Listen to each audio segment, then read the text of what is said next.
Hello everybody, welcome to my channel, JulsPage. Today we are going to make Mini-Binagkal, a Filipino biscuits. Kailangan natin ng 300 grams flour, harina, 125 grams cornstarch, 125 grams asukal, sugar,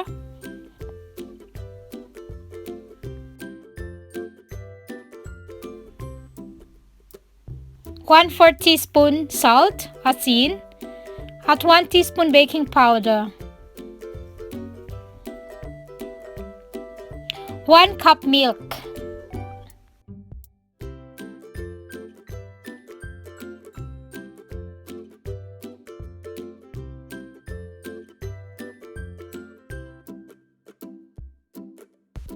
Also 1 tablespoon oil or butter. I use butter, it's more tasty butter.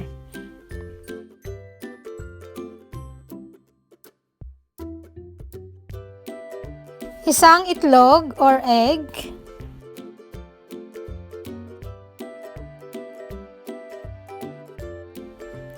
And mix well. Make sure you mix it well. So kung medyo sticky pa yung flour natin, pwede natin siyang dagdagan pa ng harina para hindi siya maging sticky masyado.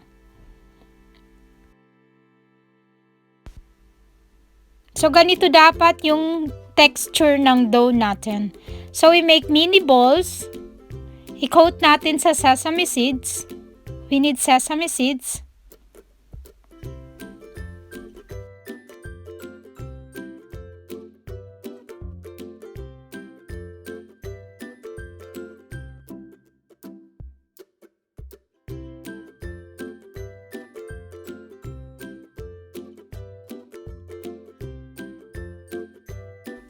Isang tips lang para mag-stick yung sesame seed sa ating dough is i-roll natin ulit siya, yung mini balls, bago natin siya prituhin.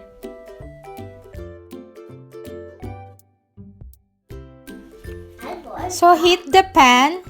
Kailangan katamtaman lang yung init ng oil natin para hindi masunog yung mini balls.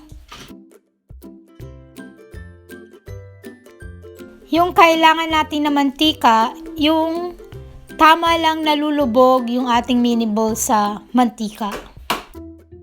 Habang piniprito natin siya, kailangan mo siyang haluin para hindi siya mag-stick or hindi siya masunog.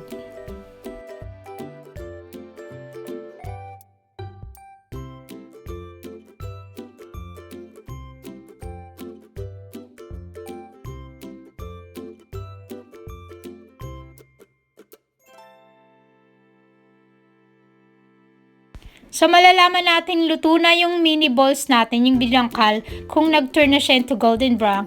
At saka makita natin nag-breaks na yung bread, yung biscuit. So, it's luto na siya. Remove na natin from the pan.